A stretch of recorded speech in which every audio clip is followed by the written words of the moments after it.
I am Giselle. And I'm Q. And welcome to Agree to Disagree.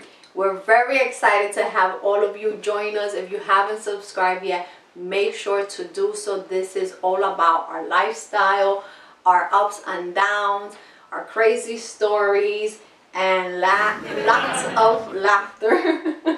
Definitely. So we've been together for about 10 years. For 10 years, not about. Sorry about that. Get it right. We agree on that part, right? And we've been married for 6 years now. And it's been a lot of ups and downs. So we're definitely not the perfect relationship. This is not meant to persuade anybody to follow what we do. But again, it's to let people know, the reals about a marriage, the reals about a relationship, how it can start, how you can go through whatever it is that you go through and still make it out and still be where we are today. Dearly, dearly love my wife. And to be honest with you, when we first met, we've had everything against us in the very beginning to be where we are today. So, we're able to look back today and really appreciate, I can say, where we are today. Again, we're not the perfect couple. We've been figuring it out, and even till now, we're still figuring it out. So basically, we'll give a little bit of feedback and help you guys understand who it is that you guys are following and watching, and hopefully you guys fall in love with us, and we'll continue to make this content for you guys going forward. I'll leave it up to her when we first met, and then I'll chime in a little bit because I seem to think we agree to disagree on these terms here. So go ahead, let us know where we met and all that stuff. So before I get into that, when you've been married or you've been together for 10 years, you're going to go through some things in your life, and we're not an exception to that. But you also grow, and this is all about growth and just sharing, everything with you guys. But to get into how we met, so I actually met him at a job where we used to work back in New York. We're from New York, now living in Florida.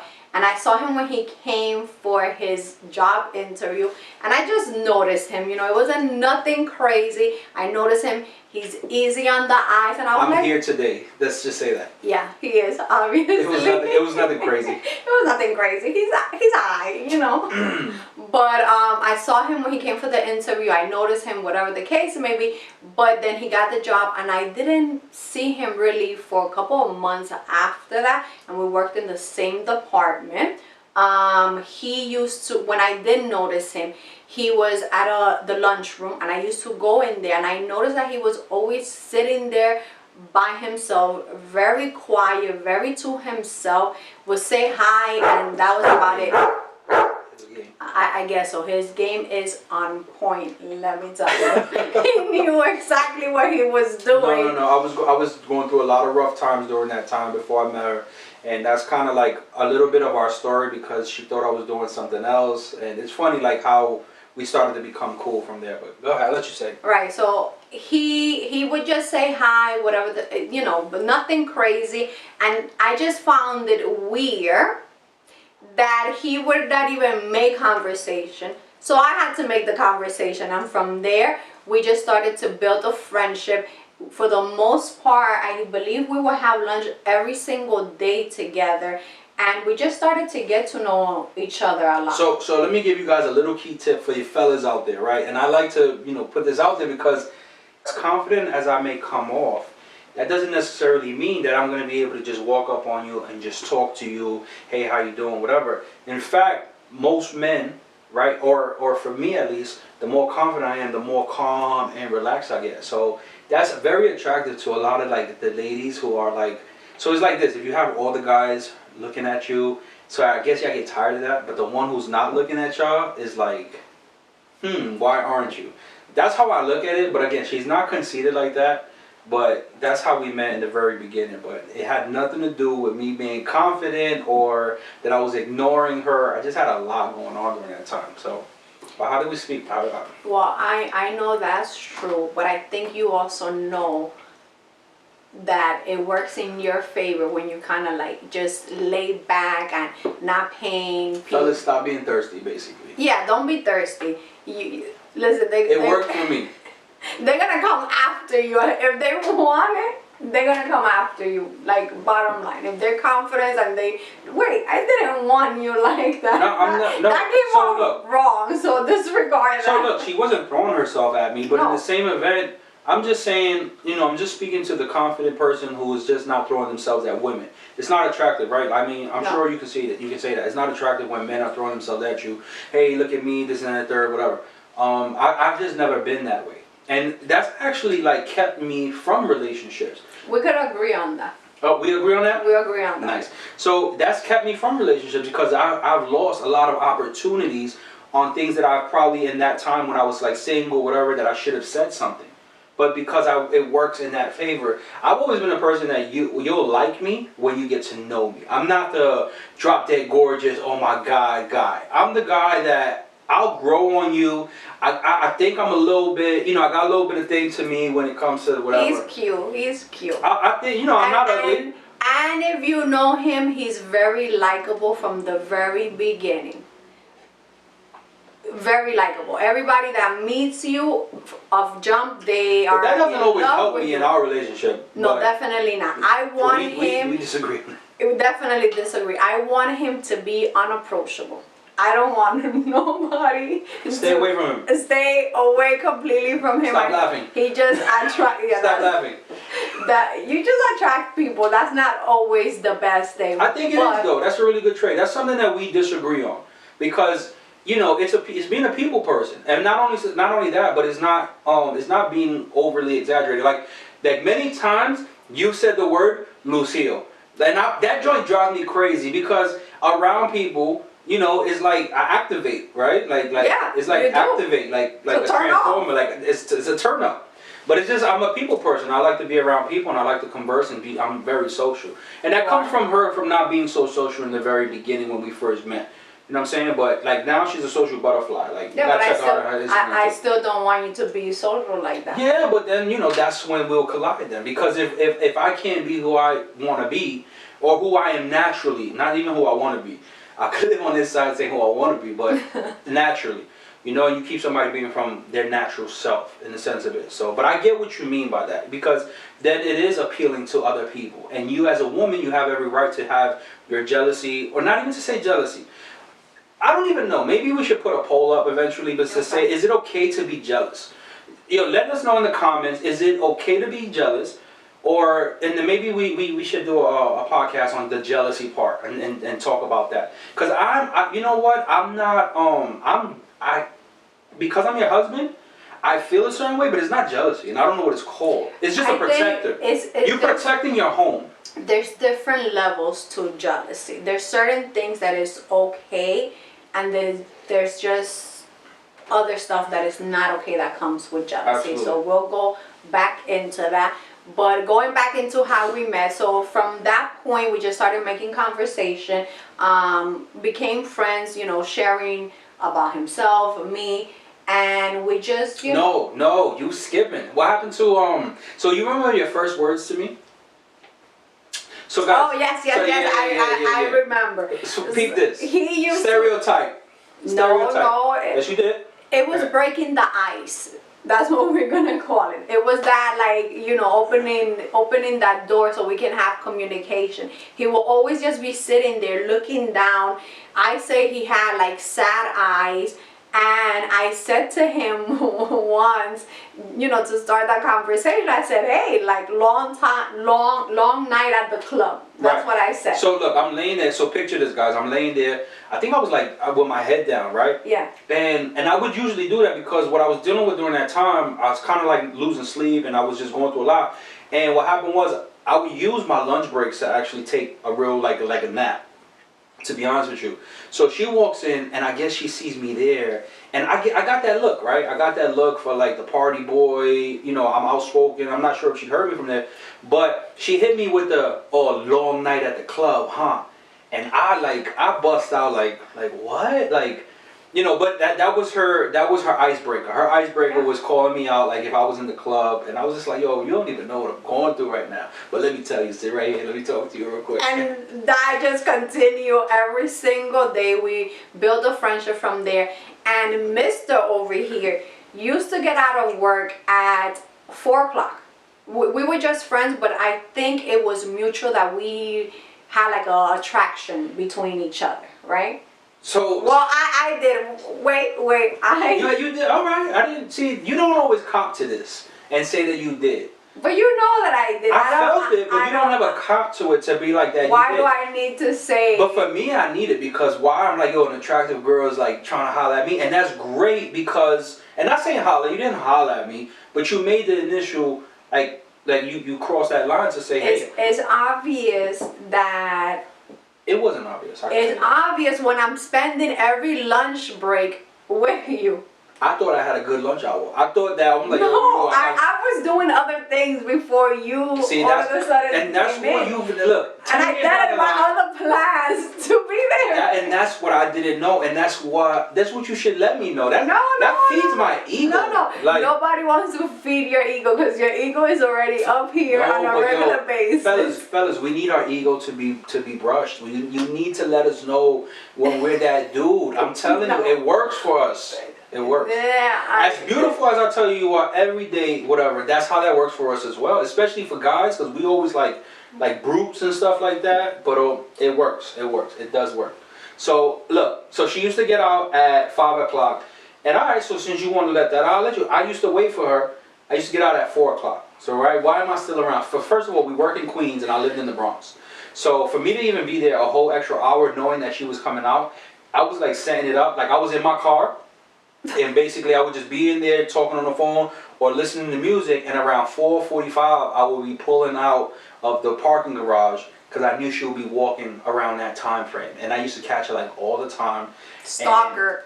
And while I'm driving out, like I had the music. I was doing the swag thing, so I had the music blasting, and I had my window down, and I was just like doing like the whole slow mo joint.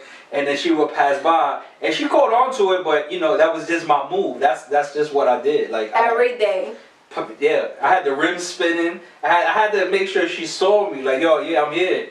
And then, but it was stupid because I waited a whole hour for like the 5-minute drive by. But it worked. It worked. It must have worked, you know. But it did. We're here now. Well, we're here now, man. A little bit of my story when it came to her was, you know, we had an office party one time. And you know, it's not even like, so I'm the cook in the house. I could tell y'all, she could tell y'all, I'm the cook in the house. But we had an office party, and usually at office parties, they ask you to bring food, right? And I swear to you, we ate all the food, and there was nothing left. There was only one tray that was left that I know of, that I remember, and it was this tray of macaroni and cheese. Now, if anybody knows me, and anybody ever had my mac and cheese is fire. I don't even get the recipe out, but you know. My mac and cheese is fire. So I how can I say? I judge people's food. So when that mac and cheese was there, right, and I found out that it was hers, I went and I tried it. And when I tried it, I was like, oh man, like I don't want to make it. It wasn't great. I gotta be honest with you, it wasn't great. I don't know how she did it, whatever. But you know, I tried it, and when I found that it was hers, there goes I went straight into. I just transformed, and I was like, yo, this mac and cheese is fire. Like, I'm gonna take it. Yo, I took the whole tray home. I took the whole tray home. Did you know I took the tray home? Yeah, you took it home, and then I asked you the next day, how did you like it? You're like, oh, I loved it. It was so good. Bro, I don't even think that joint went up. It made it to my house, like, to be honest with you. Like, but hey. It was yours, you made it, and I was going to give you props. So, at least I'm a nice guy, right? Like, it worked. It worked out. But anyway, guys, that's a little bit about, you know, how we met, you know, and it grew from there. You know, we became friends in the very beginning. You know, we both come from humble backgrounds with what we were dealing with from before, so we related on that. And then we grew to each other, and she became my best friend from there, and then we grew. And then we're here today. We have a really long story, but that we'll be sharing with you guys in different topics, and that it'll come up for you guys, so you guys could, you know, understand a little bit more about us. But in the same event, you know, we did something today that was really out of the ordinary. It's not something that I'm used to, because I really don't, you know, listen to outside, you know, help or opinions. But today, we did, what was the name of it? It's called The 5 Love Languages, and it's actually a book that I've been wanting to read. I haven't, but we're going to read it together. But it has audio? Because I'm an audio person. I'm sure it has. So I wanted us to share with each other which one we thought that the other person was. So we haven't told each other yet But I wanted us to go over, and there's actually 5 of them, so I'm going to go over them. But so basically what the love language is for you guys is, how do you relate your love to each other than basically saying it? Like, what is relatable? What is it that affects you by the person and how they are, what they value, and what they do for you that's not verbally, right? What is it that they connect to? Like, how do you express it, right? Because my love language may be A, right? And his is B, but then the way he expresses it might be B when I actually need A. So it's important for people, in our opinion, I would say, is to know what is your partner's love language, so that when you're showing them affection, love, you're showing it the way that they want it, not so much the way that you want it. The way that they need it. The way they need it, right? Because you might be showing them what you like about how you give love, but that doesn't necessarily reflect on how they receive it, because they need to receive it the way they need it instead of how you want to give it. And that's something that we are like really working on, because I could be doing and I want to touch on that. It's important because in our relationship, he does so much. Like, he's absolutely amazing, but at the same time, thank you, baby. You're welcome. I'm just saying thank you. I appreciate that. Sometimes he expresses his love for me in the way that he wants to, in the way that he's comfortable doing. And to me, it's like, okay, this is great, and I appreciate it, and I love you for that. But this right here is what I need. And I think that's so important in relationships, that you learn each other and that you understand what your partner needs from you, so that you can offer them that. Because sometimes, yes, you love each other, but you're going about things, you know, in a way that's not beneficial. You could be going the right direction up the wrong road, basically. Right.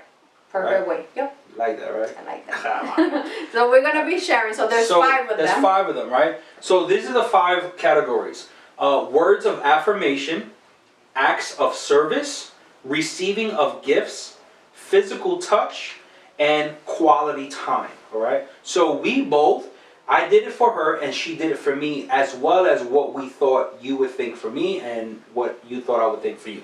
Okay. So you want to start? No, you go first. I want to hear which one you think. So for me particularly, what I feel is my love language is acts of service.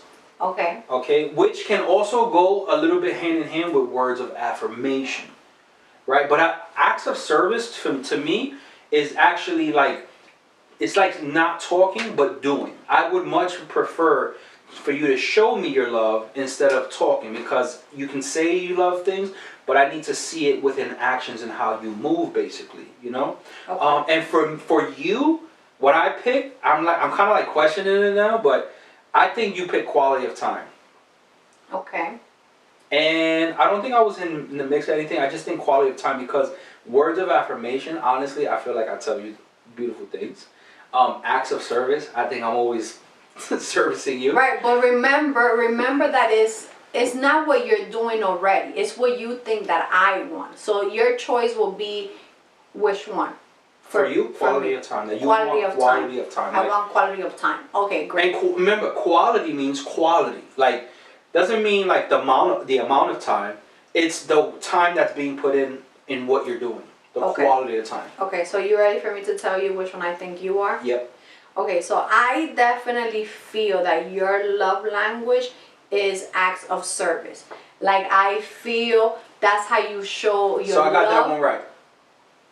Well, that's the one that I picked for you. And that's what I picked for you, for me. Acts of service. That you want that from me to show you. Okay, great. Yeah. We good. We agree. We agree on that one. I feel that's the way you show your love, by always doing. Like, he's always looking for a way to show his love, to cater. Like, he's a caterer. Like, you're always taking care of me, friends, like the family. Like, that's who you are. So when I saw that, I was like, that's definitely you. And then for me, the one that I picked was words of affirmation. So for me, that's important. Like, out of everything, I want you to tell me. I always want to, like, hear it. Like, I want that reminder. That was for me. Okay. What I feel that I need. So acts of service, I could stop acting and servicing, and I could just tell you what I would be doing. Yeah, I would right now. Well, maybe, I would make you a bath and give you a massage, but I'm gonna just talk this to you. Maybe because I already received that, I'm like, I want to hear it too. I think a combination of both things. Oh, you asking for a lot. You see this? You selfish. They ain't got selfish on here. Yo, please don't just do this for me. Talk it to me. But you know what? I can understand that though. It's true. But you gotta, hey, listen. First of all, don't let me fall short because I'm showing you something and I haven't said it to you. But this is just a test. Like, this doesn't even, it's not solid that's just the way that it is. For me, honestly, it's all of them. And there's some that are not even there, like, that we need. No, I got you. So now, when you took the test, which one did they tell you that you are? Did I even write that one? I don't know. But oh yeah, no. No, absolutely. So it told me I am words of affirmation. That's what you do? So basically the quiz. So look, we were grading ourselves for what we felt about ourselves and for each other without the quiz. So now what we're explaining is that the quiz told us what we are due to the quiz that it took. The answers that we gave, it let us know that. So for me, it was words of affirmation. That works for me. That's what I need. It said words of affirmation. That's what you need. I think. You know what? I agree. I agree too. I agree. Do. You like that. You but that's want the thing, to hear though. it. The acts of service and words of affirmation kind of go hand in hand a little bit. Well, it does. One is that you're acting it out. You're in action, and the other one is you're speaking it. Right. So it's important to speak. So it's like what you say you wanted. Exactly. See, we're on the same. We agree. We agree. That's. See what I mean? We only agree on the podcast. No, babe. Real life. Okay, I got you. But so what about for you? For me, it said words of affirmation too. Words of affirmation? Yep. All right, dope. That's dope. So listen, we're gonna put this the link up for this so that you guys can actually do the quiz yourself at home with your loved one and see how it comes out. Make sure y'all guys hit us up on the comments. Let us know how that worked for you guys. Follow us on Instagram. I'm gonna post the information right here, and make sure you guys subscribe. We're gonna have more content for you guys. And just remember, guys, it's always okay to agree to disagree. Peace.